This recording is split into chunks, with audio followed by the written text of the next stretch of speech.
حضرت سفینہ رضی اللہ تعالیٰ عنہ صحابی رسول ہے، مشکات میں موجود ہے۔ ایک قافلے کے ساتھ جا رہے تھے تو رستہ بھول گئے، جنگل کی طرف نکل گئے، سامنے سے شیر آ گیا۔ یعنی آپ نے سن لیا اور میں نے کہہ دیا، لیکن شیر آ گیا۔ یہاں شیر کی بات نہیں، ابھی مجمع میں چوہا بھی آ جائے نا تو لاگ پتہ جائے گا کہ آ گیا ہے۔ وہ شیر ہی آ گیا اور بالکل سامنے کھڑا ہو گیا۔ حضرت سفینہ گھبرائے نہیں، کوئی اور بات نہیں کی، شیر کی طرف دیکھ کے کہنے لگے پتہ ہے میں کون ہوں؟ پھر خود ہی فرمانے لگے میں رسول پاک کا غلام ہوں۔ جب کہا نا میں نبی پاک کا غلام ہوں تو شیر نے رستہ چھوڑ دیا۔ میرے کریم فرماتے ہیں رب قیامت کے دن بندوں سے فرمائے گا کیا میں نے تیرے لیے کان اور آنکھیں نہیں بنائی تھی؟ کبھی اندھے سے مل کے دیکھے نا، کبھی بہرے سے بات کر کے دیکھے نا۔ رب فرمائے گا کیا میں نے تیرے لیے کان اور آنکھیں نہ بنائی تھی؟ اللہ فرمائے گا کیا میں نے تیرے لیے جانوروں کو، کھیتوں کو مسخر نہیں کیا تھا؟ ہر جانور پر تو سواری کرتا ہے، جانوروں کے گوشت کھاتا ہے، جانوروں کا دودھ پیتا ہے، کھیت کے اندر ہل چلاتا ہے، اناج ہے، پھل ہیں، سبزیاں ہیں۔ وَالَّذِي خَلَقَ لَكُم مَا فِي الْأَرْضِ جَمِيعًا، زمین میں جو کچھ ہے حضرت انسان کے لیے پیدا کیا۔ اللہ فرمائے گا تیرے لیے کان بنائے، آنکھیں بنائی، تیرے لیے مسخر کیا جانوروں کو، تیرے لیے مسخر کیا کھیتوں کو۔ پھر رب کہے گا میں نے تجھے خوشحالی دی، میں نے تجھے سرداری دی۔ پھر اللہ فرمائے گا یہ بتا کیا تجھے مجھ سے ملنے کا یقین نہیں تھا؟ کیا تجھے یہ خبر نہیں تھی کہ تیری رب سے بھی ملاقات ہوگی؟ تجھے اللہ کے حضور بھی حاضر ہونا ہے، تجھے اس کا یقین نہیں تھا؟ اور حدیث پاک کا جو آخری جملہ ہے وہ ہر دل پر دستک دیتا ہے۔ حضور فرماتے رب فرمائے گا میں بھی آج تجھے اسی طرح ہی فراموش کر دوں گا جس طرح تو نے مجھے بھلا دیا تھا۔ جا، تو نے اگر مجھے بھلا دیا تھا آج میں نے بھی تجھے فراموش کیا۔ دعا کرو ہمارے ساتھ یہ سلوک نہ ہو۔ ہم تو مالک کے کرم کی امید پر ہی قبر میں جائیں گے، اس کی رحمت کی امید پر ہی میدان محشر میں کھڑے ہوں گے۔ باقی پتہ سارا ہے سردار نو کیتی ادا، ایدہ پردہ پایا ہی تیرا پلا ہوسی۔ خبر تو ساری ہے، پتہ تو سارا ہے، علم تو سارا ہے۔ سب سے زیادہ ہم جانتے ہیں کہاں کہاں نافرمانی ہوئی۔ یاد رکھنا اس کے حضور کھڑے ہونا ہے، اللہ کے حضور جواب دینا ہے۔ اگر ظلم کیا ہے ملازم پر تو جواب پھر بھی دینا ہے، ظلم کیا ہے گاہک پر تو جواب پھر بھی دینا ہے، اگر ظلم کیا ہے پڑوسی پر تو جواب پھر بھی دینا ہے۔ فَوَرَبِّكَ لَنَسْأَلَنَّهُمْ أَجْمَعِينَ، محبوب تیرے رب کی قسم، اپنے لفظوں میں بات کروں، اللہ کہتا ہے محبوب میں تیرے رب دی قسم میں انہوں پوچھ لینا ہے، پوچھ لینا ہے میں نے ان سے سوال کرنا ہے۔ اما کانوا یعملون، جو یہ عمل کرتے تھے پوچھوں گا، سوال کروں گا۔ اور میرے نبی پاک صلی اللہ تعالی علیہ وسلم کے غلاموں، اگر ظلم کیا ہے بیوی پر حساب پھر بھی دینا ہے، اگر وراثت کی تقسیم پر زیادتی کی ہے بہن بھائیوں سے حساب پھر بھی دینا ہے، اگر تربیت ٹھیک نہیں کی اپنے بچوں کی تو حساب پھر بھی۔ تم سربراہ تھے ایک ادارے کے، تمہارے پاس امانتیں آتی تھیں، بچے پڑھتے تھے، مجموع کے مجمع تم سے عقیدتیں رکھتے تھے، لوگ تمہیں نیک سمجھتے تھے، ہاتھ چومتے تھے، پھول پھینکتے تھے، تم نے بڑی عزتیں سمیٹی، تم نے خوشحالیاں اور سرداریاں سمیٹی۔ فَوَرَبِّكَ لَنَسْأَلَنَّهُمْ، تمہیں حساب دینا ہے۔ آج بڑے بڑے لوگ حساب کے ڈر سے کانپ گئے۔ بغداد کے شیخ عبد القادر جیلانی حرم مکہ میں سر سجدے میں رکھ کے کہنے لگے مہربانی کرنا مجھ سے حساب نہ لینا۔ خواجہ حسن بصری کہتے ہیں میں حرم میں تھا، اپنے حجرے میں تھا، کسی کے چیخنے کی آواز آئی، یا اللہ معاف کر دے، یا اللہ معاف کر دے، حساب والے دن میرے اوپر نرمی کرنا۔ فرماتے میں نے کہا کوئی گناہ گار آہوزاری کر رہا ہے، میں جا کے تسلی دیتا ہوں۔ اور جب میں نے جا کے چہرہ دیکھا، فرماتے کلیجہ پھٹ گیا، وجود کانپ گیا، اور میں اس دعا کرنے والے کے قدموں سے لگ گیا۔ لوگوں تمہیں پتہ ہے وہ کون تھا جو دہائی دے رہا تھا کہ مالک حساب نہ لینا؟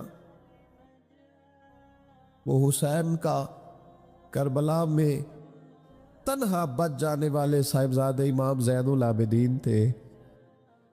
وہ شیر خدا کا پوتا، فاطمہ کا جگر پارا، تعلیم امت کے لیے حرم مکہ میں اللہ کے حضور آہوزاریاں کرتا ہے۔ مالک وَلِمَنْ خَافَ مَقَامَ رَبِّهِ جَنَّتَانِ، اللہ کہتا ہے جو میرے سامنے کھڑے ہونے سے ڈرے گا میں 2 جنتیں دوں گا۔ امام زین العابدین حرم مکہ میں کہتے ہیں مالک حساب نہ لینا، مہربانی کرنا، پردے رکھنا۔ زین العابدین آپ کا تو پلو پکڑ کے ساری امت جنت میں جائے گی، آپ کے تو قدموں سے لگ لگ کے ہمارے باپ ہمارے دادا جنت میں جائیں گے۔ آپ کی دادی سیدہ پاک کے آنچل میں چھپ کے تو ہماری بیٹیاں پناہ مانگیں گی، ہماری مائیں ان کے قدموں سے لگیں گی، تو جنت کے راستے کھلیں گے۔ امت کو تعلیم دیتے ہیں ڈرو نہ، اپنی زندگی سنوارو نہ، اپنے شب و روز پر توجہ کرو، بدل نہ جائے یا رب۔ کچھ اپنی آخرت کا تصور نہ بنائے، کچھ اپنے رب سے معافی نہ مانگے، قیامت میں حساب دینا۔ وہ کہتا ہے تمہیں سامنے، اور نبی پاک علیہ السلام کی احادیث، آثار اور ساری چیزیں سامنے رکھ کے علماء نے ایک نتیجہ نکالا ہے۔ فرمایا قیامت کے دن سب سے پہلا حساب علماء کا ہوگا۔ انہوں نے عزتیں زیادہ سمیٹی ہے نا۔ یہاں ایک دفعہ ایک ایم پی اے صاحب آئے ٹائم لینے کے لیے، میں نے معذرت کر لی، میں نے کہا میرے پاس وقت نہیں ہے، تو مجھے کہنے لگے لوگ تو ہمارے پیچھے بھی بڑے ہیں۔ میں نے کہا آپ کو لوگ ووٹ دیتے ہیں، ہم پر لوگ جان دیتے ہیں۔ اتنی اگر سعادتیں سمیٹی ہے تو پھر سنو نا، جنہوں نے یہ دعوے کیے ہیں کہ ہم دیندار ہیں، فرمایا پہلا حساب علماء کا ہوگا، دوسرا حساب مجاہدین کا ہوگا، تیسرا مالداروں کا ہوگا، اور فرمایا یہاں تک کہ اللہ تو صبح قیامت انبیاء کرام علیہم السلام سے بھی تبلیغ کے بارے میں سوال کرے گا۔ ہر ایک سے سوال ہونا ہے، ہم اپنی اپنی تیاری کریں قیامت کے روز کے لیے، آخرت کے دن کے لیے۔ یا ایھا الذین آمنوا اتقوا اللہ ولتنظر نفس ما قدمت لغد، اے ایمان والو اللہ سے ڈرو، اور ہر نفس یہ سوچے کہ میں نے آخرت کے لیے آگے کیا بھیجا ہے۔ آؤ آج اپنے اپنے اعمال کا جائزہ لے۔ ہمارے لیے آج شام کھانے میں کیا ہے یہ سب کو پتا ہے، اس ماہ میرے گھر میں کیا آمدن ہے، کیا خرچ ہے، یہ سب کو پتا ہے۔ لیکن رب کہتا ہے وَلْتَنْظُرْ نَفْسٌ مَا قَدَّمَتْ لِغَدٍ، یہ بھی دیکھ تو نے اپنی قبر کے لیے آگے کیا بھیجا ہے، آخرت کے لیے آگے کیا بھیجا ہے۔ یہ دیکھ قیامت والے دن کے لیے تیرے پاس سرمایہ کیا ہے، وہاں جب اللہ کے حضور حاضر ہونا ہے تیرے پاس پیش کرنے کو کیا ہے۔ جناب صدیق کے پاس پیش کرنے کو وفا ہے، امت کی خدمت گزاری ہے جناب عمر کے پاس، جناب عثمان غنی کے پاس سخاوت ہے، مولا علی نے ہر میدان میں تلوار چلا کے اسلام کا جھنڈا بلند کیا ہے، حسین ابن علی نے سر دے کر اللہ کے حضور نظر پیش کی ہے۔ میں بھی سوچوں نا یار، آپ بھی سوچے نا، نعمتوں کی بہتات کتنی، ہماری بھری ہوئی تجوریاں، ہمارے آنگن میں کھیلتی ہماری اولادیں، ہمارے ارد گرد ہمارے دوستوں کی لائنیں، ہمارے دسترخوان پر بچھی ہوئی نعمتیں، ہمارا تندرست وجود، ہماری بولتی زبان، ہماری دیکھتی آنکھیں، ہمارے سنتے کان، ہماری سانس لیتی روح، اس سارے وجود سے ہم نے کیا اکٹھا کر کے اپنی آخرت کے لیے بھیجا ہے؟ صبح قیامت کے لیے ہم نے سامان کیا کیا ہے؟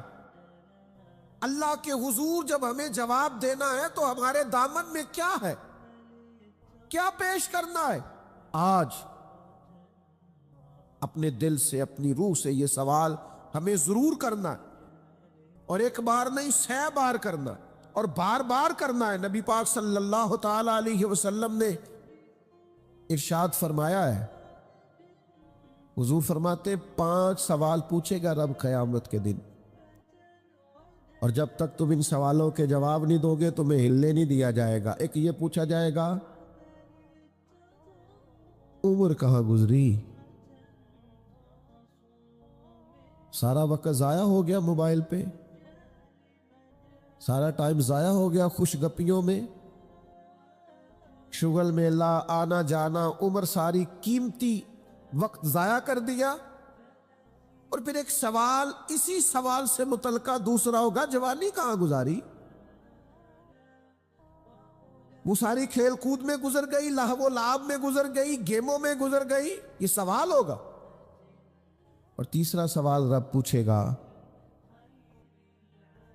بتاؤ نا مال کہاں سے کمایا، ذرائع آمدن بتاؤ، دنیا میں تو تم نے دھول جھونک لی جہاں دھوکنی تھی، یہاں بتاؤ کہاں سے کمایا، اور کما کر میں تم مالک نہیں ہوئے۔ چوتھا سوال یہ پوچھا جائے گا بتاؤ مال خرچ کہاں کیا، اور میرے نبی پاک فرماتے ہیں 5واں سوال یہ ہوگا یہ بتاؤ اپنے علم پر عمل کتنا کیا۔ لیکچر دینا آسان ہے، تقریر کرنا آسان ہے، واعظ کرنا آسان ہے، سمجھانا آسان ہے، فیس بک پر اچھی نصیحت لکھ دینا آسان ہے، روز صبح واٹس ایپ پہ سب کو بہترین نصیحتیں بھیجنا آسان ہے، لیکن قیامت کے سوالوں میں سے ایک معتبر سوال ہے، بخاری میں موجود ہے، 5 سوالوں میں سے آخری سوال یہ ہے کہ جو تم جانتے تھے، جس کا تمہیں علم تھا، جو تم نے سیکھا تھا، جو تم نے پڑھا تھا، اس پر تمہارا عمل کتنا تھا؟ کس کو نہیں پتا نماز فرض ہے؟ کس کو نہیں پتا والدین کی خدمت کرنا ضروری ہے؟ حلال حرام کی تمیز سے کون آگاہ نہیں ہے؟ کون نہیں جانتا کہ میرا رویہ تلخ ہے، لوگوں کو تکلیف دیتا ہے؟ کون نہیں سمجھتا کہ میری فلاں فلاں چیز کی وجہ سے فلاں فلاں لوگ تڑپتے ہیں، سسکتے ہیں، روتے ہیں؟ بہت ساروں کو پتا ہے کہ میری بیوی، میرے بچے، یہ کچھ عورتوں کو پتا ہے میرا شوہر، میرے خاندان والے میری وجہ سے تکلیف میں، بہت سو کو پتا ہے میری وجہ سے میرے پڑوسی تکلیف میں، بہت سو کو پتا ہے میری وجہ سے میرے ملازم تکلیف میں ہیں۔ تم سے پوچھا جائے گا اپنے علم پر کتنا عمل کیا، وہ جو تم جانتے تھے، جتنا تمہیں شعور تھا۔ آج پوری امت مسلمہ میں کیا ہو رہا ہے؟ تقریریں، واعظ و نصیحت، فقط واعظ و نصیحت۔ اقبال کہتے ہیں مسجد تو بنا دی شب بھر میں، ایمان کی حرارت والوں نے. اور یہ دیکھنا کیا کہتے ہیں من اپنا پرانا پاپی تھا، برسوں میں نمازی بن نہ سکا. اور اقبال بڑا اپدیشک ہے، من باتوں میں موہ لیتا ہے. بڑی سونی باتیں کرنی آتی ہے ہمیں. اقبال بڑا اپدیشک ہے، یہ من باتوں میں موہ لیتا ہے پر گفتار کا قاضی ہے یہ بنا. کردار کا غازی بن نہ سکا. گفتار کا قاضی غازی بننا آسان ہے لیکن اپنے عمل میں نکھار لانا. ہاں،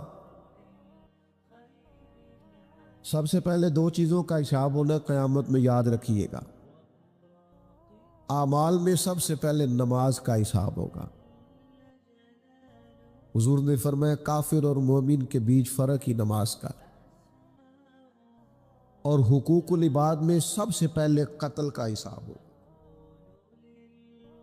یہ دو حساب سب سے پہلے. اور کچھ لوگ ایسے بھی ہوں گے جن کا حساب آسان ہوگا. نبی پاک علیہ السلام نے وہ 3 لوگ بھی بتائے ہیں جن سے میرا مالک آسان حساب لے گا. یا رسول اللہ کون کون سے؟ حضور نے فرمایا جس سے لوگ توڑتے تھے پر وہ جوڑتا تھا، رب آسان حساب لے گا. اور کریم فرماتے ہیں یہ آپ نے بھولنے نہیں، یہ لب لباب ہے ساری گفتگو کا، یاد رکھ. فرمایا جو تجھے محروم کرے اسے عطا کر، جو تجھ سے توڑے تو اس سے جوڑ، اور جو تجھ سے زیادتی کرے تو اسے معاف کر دے. اللہ قیامت میں تجھ سے آسان حساب لے گا. اللہ تیرے لیے قیامت میں آسانی پیدا کر دے گا. میرے بھائیوں، ایک اور بندہ بھی ہے جس سے قیامت میں بڑا آسان حساب ہوگا. کریم محبوب علیہ السلام نے فرمایا جس کے سینے میں حسد نہیں نہ ہوتا، جس کے دل میں بغض نہیں ہوتا، جس کے دل میں کینہ نہیں ہوتا. سانو تخت ہزارے دی لوڑ کی ہے، وہ اسی کسے دے کچھ بھی نہیں لگ دے، نہ کوئی ساڈا دردی. وہ جو سینہ بالکل، جن کا سینہ بے کینہ ہوتا ہے نا، کشادہ دل، سب کے لیے پیار، سب کے لیے محبت، سب کے لیے وارفتگی، ہر ایک، سارے سمجھتے ہیں مجھ سے ہی پیار زیادہ ہے.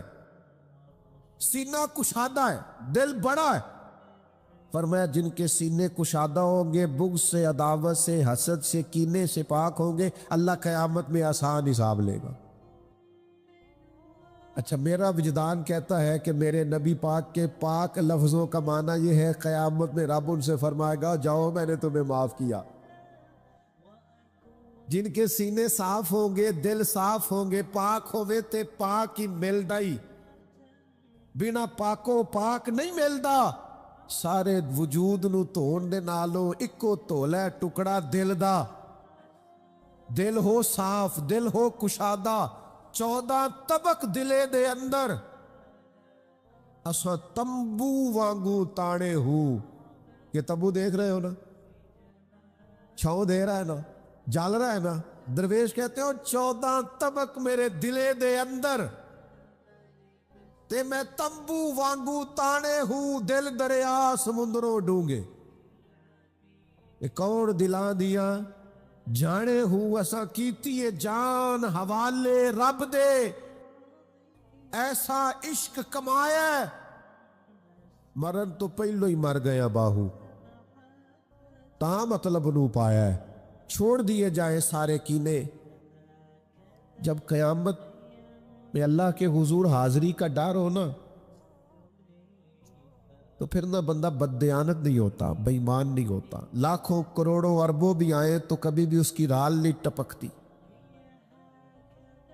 کبھی بھی اس کا دل للچاتا نہیں. اور اگر لوگ بددیانت ہو جائیں تے چوری ککھ دیوی تے چوری لاکھ دیوی، پھر لوگ 1 روپیہ بھی نہیں چھوڑتے. پھر ذرا سی بات پہ بددیانت ہوتے ہیں. صحیح بخاری مسلم میں حدیث ہے. نبی پاک علیہ السلام فرماتے ایک شخص نے زمین بیچی، دوسرے نے خرید لی. جب وہ خریدنے والے نے اسے کھودا تو اندر سے خزانہ نکل آیا. مجھے بتاؤ خزانہ نکلے تو لوگ چھپاتے نہیں پھرتے؟ لوگ تہ کے اندر نہیں لے کے جاتے. وہ خزانہ نکل آیا. اس نے کیا کیا؟ وہ لے کے اس شخص کے پاس چلا گیا جس سے اس نے زمین خریدی تھی. کہنے لگا یار تیری زمین سے خزانہ نکل آیا, میں نے زمین خریدی تھی, خزانہ تو نہیں نہ خریدا تھا. یہ ذرا دیانت کا عروج دیکھو, تقوی کا نور دیکھو, یہ دیکھو باطن کیسے تھے لوگوں کے. اربوں کروڑوں روپیہ یہ حضور بیان فرما رہے ہیں, بخاری مسلم میں موجود ہے. کریم فرماتے ہیں اس شخص نے جا کے کہا بھئی میں نے زمین خریدی تھی, خزانہ نہیں خریدا تھا, لہذا یہ تیرا ہے. وہ بھی رب کا بندہ تھا. کہنے لگا میں نے نا زمین بیچی تھی اور جو کچھ ہے وہ سارا ہی بیچ دیا تھا, لہذا نکل آیا تو تیرا ہی ہے. میرا ہوتا تو جب میرے پاس تھی تب نکلتا, لہذا تیرا ہی ہے. دونوں میں بحث ہونے لگ گئی. وہ کہتا ہے تو رکھ, وہ کہتا ہے. آج کل کیا ہوتا ہے, وہ ذرا مہنگی ہو گئی نا, سڑک گزر گئی, کہتے ہیں مکر جاؤ. زمین ذرا مہنگی ہو گئی ہے, کوئی تھوڑا ریٹ اور لگ گیا, خزانہ نکل آیا. حضور فرماتے وہ دونوں ایک دانا کے پاس گئے اور جا کے کہا یار یہ مسئلہ بن گیا ہمارے لیے, خزانہ نکل آیا زمین سے. تو اب میں اسے کہتا ہوں تو لے واپس, چونکہ تیری زمین سے نکلا ہے. تو یہ کہتا ہے میں نے زمین بیچی تو خزانہ بھی بیچ دیا. وہ دانا کہنے لگا تمہاری کوئی اولاد بھی ہے؟ ایک کہنے لگا میری بیٹی ہے, دوسرا کہنے لگا میرا بیٹا ہے. کہنے لگا دونوں کی شادی کر دو اور خزانہ دونوں کو دے دو. اور میرے بھائی جب حضرت شیخ ابو الحسن ایک درویش تھے مصر میں, ہر روز دعا مانگتے تھے یا اللہ تاجر کی ان 2 بیویوں پہ رحم فرما, یا اللہ اس تاجر کی 2 بیویوں پہ رحم فرما. لوگوں نے کہا حضور یہ کیا معاملہ ہوا؟ فرمانے لگے یہاں مصر میں ایک تاجر رہتا تھا, اسے اکثر و بیشتر تجارت کی غرض سے ملک شام جانا پڑتا, تو اس نے سوچا وہاں نکاح نہ کر لوں. اس نے وہاں نکاح کر لیا. مالدار تھا, وہاں ایک بیوی رکھ لی, مکان رکھ لیا. اب یہ جو بیوی مصر میں تھی نا, اسے تھوڑا شک گزرا. بیوی بڑی گہری جاسوس ہوتی ہے. اسے سمجھ آ گئی کہ بدلے بدلے سے میرے محبوب نظر آتے ہیں. اسے سمجھ آ گئی کہ دھلے دھلے کپڑے آتے ہیں, وہ کیفیت ہی نہیں پہلے جو رنگ ہوتا تھا. ایک شخص کو پیسے دیے, کہا ذرا اس کی جاسوسی تو کر. شیخ فرماتے وہ ملک شام پہنچا, اس کے پیچھے پیچھے وہاں جا کے اس نے واپس آ کے خبر دی کہ تیرے شوہر نے تو نکاح کیا ہوا, لیکن اتفاق کی بات یہ کہ اس دفعہ جب یہ سفر سے آیا تو شدید بیمار تھا. بیوی حوصلے والی تھی, صبر والی تھی. اس نے سوچا کہ ذرا صحت اس کی ٹھیک ہوتی ہے تو پھر میں اس سے بات کروں گی کہ تم نے مجھے بتایا ہی نہیں اور نکاح کر لیا ہے. لیکن اس کی طبیعت ٹھیک نہ ہوئی, وہ زیادہ بیمار ہوا حتیٰ کہ انتقال کر گیا. اولاد کوئی نہیں تھی. اس بیوی نے عدت گزاری اور پھر جتنی جائیداد تھی اس کا وہ حصہ جو دوسری بیوی کا بنتا تھا وہ سارا اونٹوں پہ رکھا اور مصر سے لے کر شام پہنچی اپنے بھائیوں اور عزیزوں کے ساتھ. اور اسے جا کے کہنے لگی زمانہ تو نہیں جانتا پر میں تو جانتی ہوں نا, اللہ کو جواب دینا ہے. اس کی تو بھی بیوی ہے, جتنی میں حقدار ہوں تو بھی حقدار ہے, لہذا یہ حصہ تیرا رکھ لے. وہ کہنے لگی میری بہن اللہ تجھے جزا دے, جس رب کو تو نے قیامت میں حساب دینا میں نے بھی اسے ہی دینا ہے. میرا شوہر یقیناً میرا شوہر تھا, میرا اس سے نکاح ہوا تھا, پر اس دفعہ جب وہ آیا تو شدید بیمار تھا. کہنے لگا شاید میں بچ نہ سکوں. وہ ایک مکان مجھے دے گیا, کچھ مجھے میرا حصہ دے گیا اور مجھے طلاق دے گیا. کہنے لگا کہ تو جہاں چاہے نکاح کر لینا, میری صحت مجھے لگتا ہے کہ اب وقت جانے کا آ گیا. کہنے لگی بہن چونکہ مجھے طلاق ہو گئی تھی اب میں اس میں سے حصے دار. شیخ فرماتے گواہ دونوں کے پاس کوئی نہیں تھا. پر دونوں اللہ کو جواب دینا چاہتی تھی۔ اس تقوی کا مظاہرہ کیا، فرماتے میرا دل کرتا ہے جب بھی نماز پڑھتا ہوں تاجر کی دونوں بیویوں کے لیے دعا کرتا، فَوَا رَبِّكَ لَنَسْأَلَنَّهُمْ أَجْمَعِينَ، محبوب تیرے رب کی قسم قیامت میں ان سے حساب لوں گا۔ یہ جو آخرت کا تصور ہے نا،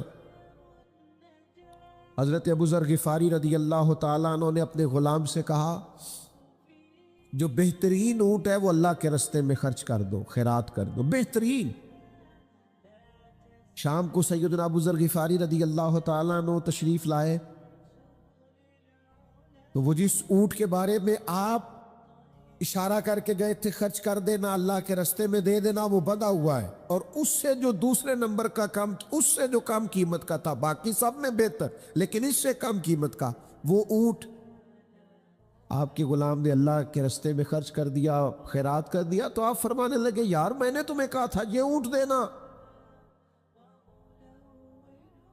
وہ کہنے لگا حضور یہ تو آپ کی سواری کا اونٹ ہے نا، تو میں نے چاہا تھا جو آپ کی سواری کا اونٹ ہے وہ رکھ لیا جائے۔ تو سیدنا ابو ذر غفاری رضی اللہ تعالیٰ عنہ فرمانے لگے میں سواری کے لیے تو تجھے کہہ رہا تھا خرچ کر دے، پر دنیا کی سواری کے لیے نہیں، آخرت کی سواری کے لیے۔ وہ جو قیامت میں اللہ کے حضور پیش ہونا ہے تو میں نے کچھ بھیجا ہوا تو ہو، وہاں میرے پاس کوئی خزانہ تو ہو، آخرت کی جمع پونجی تو ہو، کوئی ہو نا میرے پاس جو میں نے آخرت کے لیے۔ ناراض نہ ہونا، بہت سارے معاملات میں ہم اولاد سے نہیں مشورہ کرتے، نہیں گھر والوں سے پوچھتے، اللہ کے راستے میں خرچ کرتے ہوئے کیوں کہتے ہو مشورہ کر کے بتاؤں گا،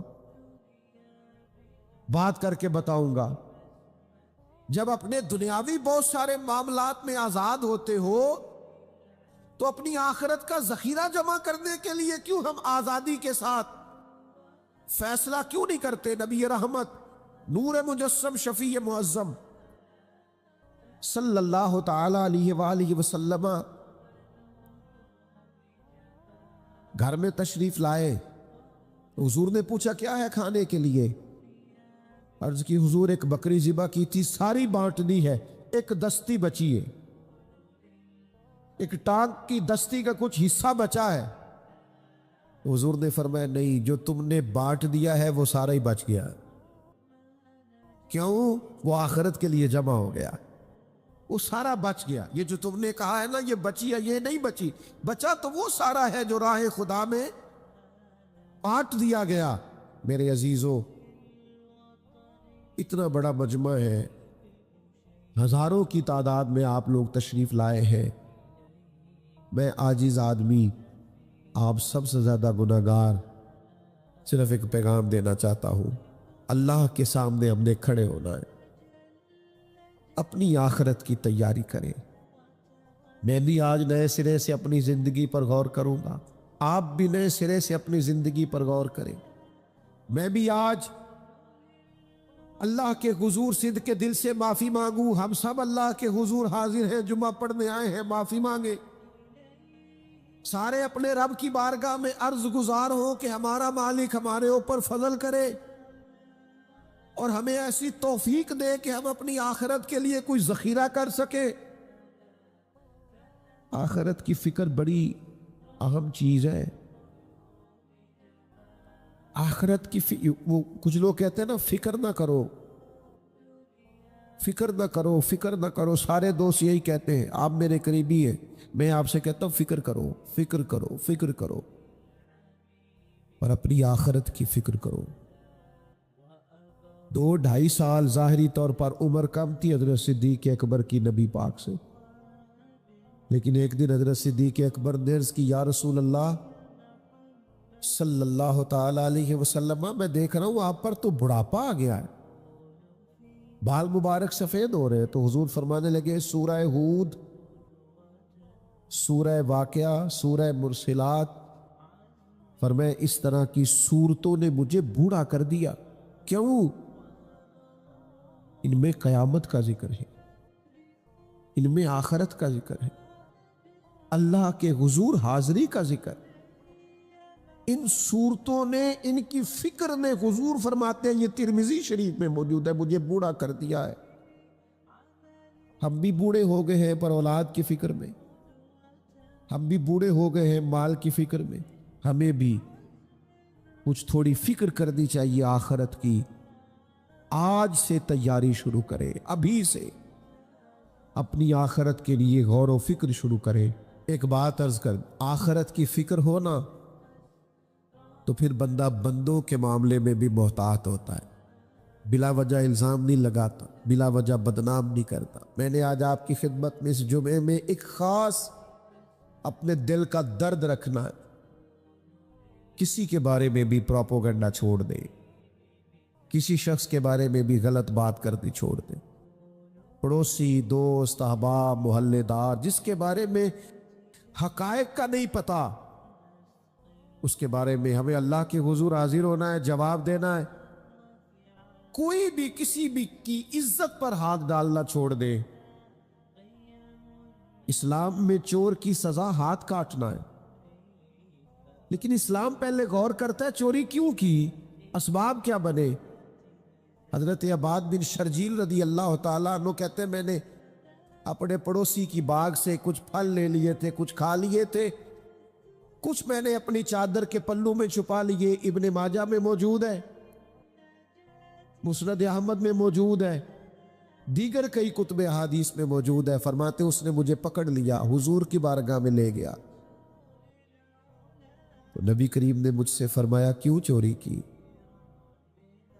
بات کو سمجھنا۔ عرض کی حضور بچے بھوکے تھے، تکلیف میں آ گیا۔ اب پتہ اس چوری کے لیے حضور نے کیا فیصلہ کیا؟ نبی پاک اس کے پڑوسی سے فرمانے لگے جب بھوکا تھا تم نے روٹی کیوں نہیں دی؟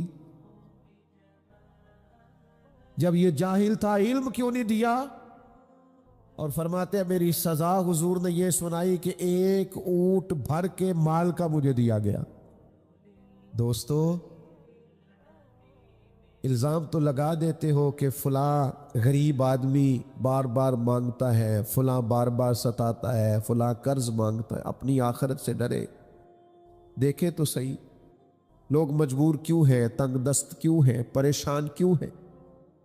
اس جگہ پر جائیں، الجھے الجھے بکھرے بکھرے روز و شب، پوچھے گا کون؟